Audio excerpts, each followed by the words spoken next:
আরাবল্লী পর্বত নিয়ে এত উত্তেজনা কেন? দিল্লির বাতাস বাঁচাতে আরাবল্লী খুবই জরুরি। দিল্লি পৃথিবীর সবচেয়ে দূষিত শহরগুলোর একটি। এর একটি বড় কারণ পশ্চিম দিক থেকে আসা থর মরুভূমির ধুলো ও শুকনো হাওয়া। এই ধুলো ঝড়কে প্রাকৃতিকভাবে আটকায় আরাবল্লী পর্বতমালা। অর্থাৎ বিশেষজ্ঞদের মতে আরাবল্লী না থাকলে দিল্লির দূষণ আরো ভয়াবহ হবে। উত্তর ভারতের গাঙ্গেয় অঞ্চল বসবাসের অযোগ্য হয়ে উঠবে। এই পরিবেশের দিক থেকে আরাবল্লী একটি ঢাল বা প্রাকৃতিক দেওয়াল। আরাবল্লী শুধু পাহাড় নয়, এটি সম্পূর্ণ পরিবেশ ব্যবস্থা। আরাবল্লী হলো ভারতের অন্যতম প্রাচীন পর্বতমালা। বহু নদীর উৎস, 22টির বেশি অভয়ারণ্য, অগণিত গাছ, পশু পাখির আবাস। বিশেষজ্ঞদের মতে এটি না থাকলে জলাভাব বাড়বে, বৃষ্টি কমবে, মরুভূমি আরো ছড়াবে বা বিস্তৃত হবে। বিশেষজ্ঞদের মতে আরাবল্লী অঞ্চলে রয়েছে তামা, দস্তা, সীসা, মার্বেল, গ্রানাইট, চুনাপাথর, সিলিকা, বালি, মাইকা ইত্যাদি। এগুলো থেকে কর্পোরেট সংস্থার বিশাল মুনাফা সম্ভব। এই কারণে বহু বছর ধরে অবৈধ খনি, পাথর খাদান, নির্বিচারে পাহাড় কাটা চলছে। এর ফলে রাজস্থানের আরাবল্লী পাহাড় ঘিরে বিতর্ক ক্রমশ তীব্রতর হচ্ছে। সিরোই, উদয়পুর ও সংলগ্ন জেলাগুলোতে অবৈধ খনন ও নির্মাণ কার্যকলাপকে কেন্দ্র করে স্থানীয় বাসিন্দা ও প্রশাসনের মধ্যে সংঘাত বাড়ছে। অভিযোগ, পাহাড় কেটে খনি ও বেআইনি নির্মাণের ফলে আরাবল্লীর প্রাকৃতিক কাঠামো ও বাস্তুতন্ত্র মারাত্মকভাবে ক্ষতিগ্রস্ত হচ্ছে। পরিবেশ বিশেষজ্ঞদের মতে নির্বিচারে গাছ কাটা ও খননের ফলে জল সংকট, মাটির ক্ষয় এবং পরিবেশগত ভারসাম্যহীনতা আরো গভীর হতে পারে। কয়েক দশক থেকেই অবৈধ খড়ি, পাথর খাদান, অপরিকল্পিত শহরায়ন, নির্বিচারে গাছ কাটা, দুটি পাহাড়ের খাঁজে আবর্জনা স্তূপীকরণের মধ্য দিয়ে আরাবল্লী পর্বত শৃঙ্খলা প্রভূত ক্ষতির সম্মুখীন হচ্ছে।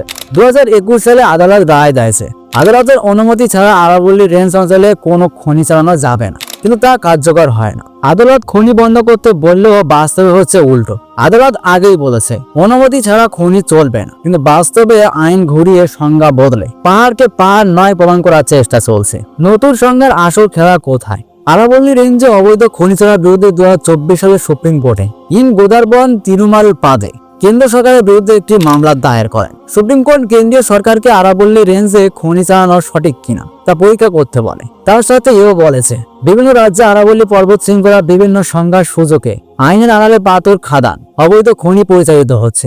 আদালত কেন্দ্রীয় সরকারকে একটি উচ্চ ক্ষমতা সম্পন্ন কমিটি করে তাদেরকে সব রাজ্যের জন্য আরাবল্লীর একটি সাধারণ সংজ্ঞা নিরূপণ করার নির্দেশ দেয়। 2025 সালের 3 অক্টোবর কমিটি কেন্দ্রীয় সরকারের পরিবেশ, বন ও জলবায়ু পরিবর্তন মন্ত্রণালয়ের মাধ্যমে তাদের রিপোর্ট আদালতে জমা দেয়। সেই রিপোর্টে তারা আরাবল্লী পাহাড় এবং পর্বত শৃঙ্খলার সংজ্ঞা নিরূপণ করে জানায়। 2025 সালে পরিবেশ মন্ত্রকের কমিটি বলেছে 100 মিটারের কম উচ্চতার পাহাড় নয়, 100 মিটারের কম উচ্চতার পাহাড়গুলো আর পাহাড়ের আওতায় পড়বে না। অন্যদিকে দুটি পাহাড় 500 মিটারের মধ্যে না হলে সেটি পর্বত শৃঙ্খলাও নয়। পরিবেশ মন্ত্রকের সুপারিশ মেনে আদালত আরাবল্লী পর্বতমালার নতুন সংজ্ঞা নির্ধারণ করে জানায় সমুদ্র পৃষ্ঠ নয়, ভূপৃষ্ঠ থেকে 100 মিটার উঁচু যে শৃঙ্গগুলি সেগুলোকেই পর্বত বলে গণ্য করা হবে। সেই পাহাড়ই সুরক্ষার আওতায় থাকবে। কিন্তু বাস্তবতা হলো পরিবেশবিদদের আশঙ্কা এই সিদ্ধান্তের পরে আরাবল্লীর প্রায় 90% এলাকা আইনি সুরক্ষার বাইরে চলে যেতে পারে। আরাবল্লীর 90% পাহাড়ই 100 মিটারের কম, মানে কাগজে কলমে এগুলো আর পাহাড়ই থাকবে না। পাহাড় না হলে বন আইন লাগু হবে না, খনি চালানো সহজ হবে, পরিবেশ রক্ষার বাধা উঠে যাবে। তাহলে এত উত্তেজনা কেন? কারণ একদিকে পরিবেশ, দিল্লি ও উত্তর ভারতের জীবন, ভবিষ্যৎ প্রজন্মের নিরাপত্তা, অন্যদিকে কর্পোরেটের মুনাফা, খনি ব্যবসা, ধান্দার পুঁজিবাদ। এই দুইয়ের সংঘর্ষে আরাবল্লী আজ রাজনৈতিক ও পরিবেশগত যুদ্ধক্ষেত্র। বিশেষজ্ঞদের মতে যদি আরাবল্লী ধ্বংস হয় দিল্লির বাতাস আরো বিষাক্ত হবে, জলসংকট বাড়বে, কৃষি ক্ষতিগ্রস্ত হবে, গরম ও খরা বাড়বে। অর্থাৎ ক্ষতিটা হবে সাধারণ মানুষের, লাভটা যাবে কিছু কর্পোরেটের পকেটে। সংক্ষেপে এক লাইনে বললে আরাবল্লী পর্বত নিয়ে উত্তেজনার কারণ এটি ধ্বংস হলে প্রকৃতি হারবে, মানুষ হারবে, আর বাঁচলে কর্পোরেটের মুনাফা কিছুটা কমবে। এখন আপনার মতামত ব্যক্ত করুন। আপনি পরিবেশকে বাঁচিয়ে কর্পোরেট মুনাফা কিছুটা কমাতে রাজি আছেন, নাকি প্রকৃতিকে ধ্বংস করে কর্পোরেটের পকেট ভরাতে চান? প্রতিবাদ করুন, না হলে ভয়ঙ্কর প্রস্তাব। এটা কোনো ধর্মীয় বিষয় নয়, এটা কোনো রাজনৈতিক বিষয় না, এটা আমাদের বাঁচার লড়াই। তার জন্য সবাই গর্জে উঠুন।